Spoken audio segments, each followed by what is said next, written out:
something I haven't heard anyone, not one influencer say, and I'm gonna tell you. I need retail therapy. You got good credit.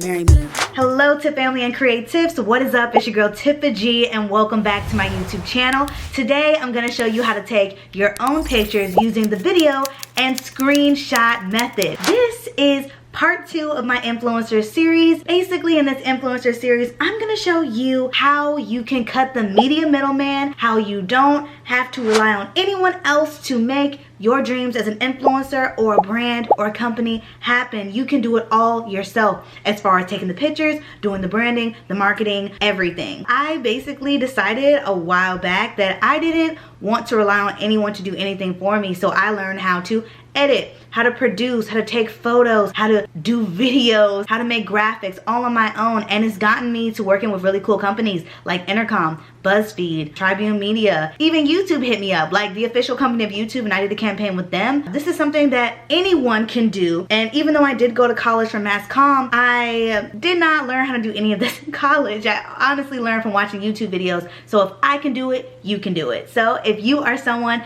that is interested in just learning how to do more things social media wise, influencer wise, by yourself, for yourself, then this series, this channel is for you. And keep watching this video and subscribe to the channel. Today I'm going to talk about my favorite way to take pictures, and that is the video and screenshot method. Yes, I do use Lens Buddy from time to time. I use Self Timer. Sometimes I get my friends to take my pictures, but for the majority of my pictures, I do use this method that I'm going to teach you all. It is my hidden gem, my baby, and I really like doing the video and screenshot method because you can also use the videos and make TikToks or Reels. So it's like using the same content in different ways. First things first that we need to do is go to our settings and change the video to 4K. We want to basically start up in the highest quality so we can make sure that our pictures are in good quality starting off, because you'll see as you start to take videos and then screenshots, you'll lose some quality. So we want to start off with the highest quality we can possible. So first we're going to go to our settings. So then we're going to go to our camera, and mine, you can already see, is formatted right here. It's record video in 4K at 60 FPS. This is what you need to change it to if yours isn't already at that.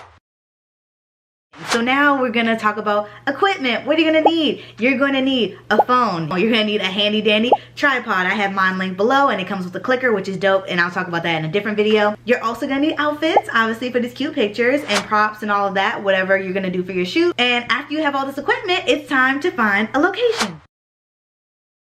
Where are we gonna shoot these pictures? What location are we gonna go to? I do suggest, if you're not gonna shoot inside your house, your own setup with your backdrops or whatever, go on Pinterest, figure out, okay, I wanna shoot with white walls, I wanna shoot at a parking garage, I wanna shoot at the beach, I wanna shoot somewhere that has city vibes. After you found like a vibe you're going for, I would either look up locations in your area. Let's say I'm in LA, I'm gonna look up the LA location tag and just see like what are the top pictures and figure out where those people are. Sometimes they tag the place, sometimes they don't. Hopefully they do. Basically, I start putting them into a folder like, okay, I'm gonna take pictures at this location. And I talk about this in a whole nother video about how to location scout. So if you guys wanna know more about that, you can click either here, or I'm gonna have it down below the description. After we found the location, now we have to figure out the best lighting. If you're inside, I do recommend you use a ring light or box lights. I prefer a ring light. I'm using a ring light right now, and it really just works really well. But if you don't have any of those things and you don't plan on buying them, I would suggest opening a big window and using that. I have linked my ring light down below if you want to buy one, specifically the one I'm using. So if you're on location, same thing. You want to find good lighting. You want to find a spot where the sun is and shining on you, on your beautiful skin. You know yourself better than I know you, so you'll know if you need to be in direct sunlight or you need to be in somewhere that's well lit but a little shaded, because I know some people don't like to be in direct sunlight and they don't do well with it. I prefer to be in direct sunlight, but not on a really, really hot day. It just depends on what time it is. I would suggest for timing for light would not be at like 12, 1 o'clock, because the sun is like at the highest point, and usually it's going to be on the top of your head, and it's going to cast all these weird shadows. I go pretty early in the morning. I go like around 9-ish, and I like to shoot then, or I like to shoot before sunset. Those are usually really good times for lighting. we are finally gonna set up the tripod. So I set up the tripod to be basically really low because I'm very short. Like I know some people shoot it so that it's like at your hips because that's what a normal person, that's what a person at a normal height would shoot you at, but I'm short. So I like my tripod to be lower to make me look taller, to make me look leaner.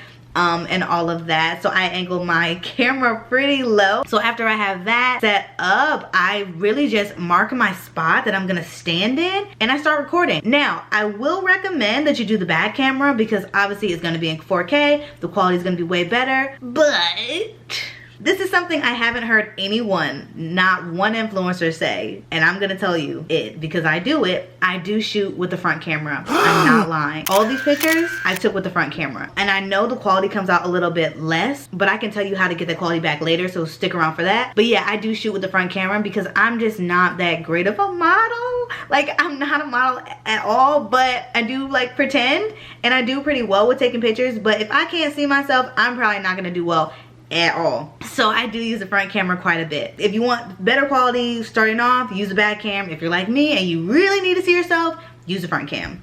Sorry, I know other influencers won't tell you that, but I am because I do it and my pictures still come out good. So now we're gonna start recording. You're gonna pose, and you're gonna have to stay still for a little bit sometimes because if you don't, you'll see that stuff starts to get blurry. Your hands will be blurry, or your feet.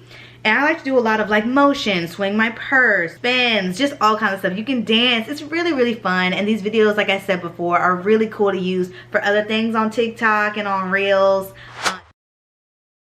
So yeah, after you've taken the videos and you're satisfied and you feel like, okay, I've gotten a shot, you stop the camera. And what I like to do is go through the video, and I don't know if this works on everybody's phone, but for me, it's like, you know how you play the video and it plays and everything? It's hard to screenshot with it playing. So I like pause the video and I just like slide my finger over and just figure out like, okay, this picture looks good, this picture looks good, like how I'm doing right now. And then I screenshot. And after I screenshot as much pictures as I want, I start to edit. I will share this, even though I'm not gonna share like a lot of editing tips, I'm gonna share this one thing you're going to need to do every single time to get the quality back, and that is sharpen the photo. No matter what photo editing app you're using, whether that's Lightroom, whether that's Facetune, I use Airbrush, you're gonna need to sharpen the image to bring back some of that quality that you lost from screenshotting. So yeah, that is it. That is how you take pictures using video and then screenshotting. So I hope you enjoyed this video. Let me know if you did down below, and also tag me in your pics on Instagram. Let me know if you use this method, and yeah, tag me in your pictures. Also, thank you so much for coming by and watching this video, and tune in for the next episode of my influencer series. Bye. I need retail therapy. You got good credit. Marry me. Oh, I need those. Debit, please. Shop till I drop. Bury me.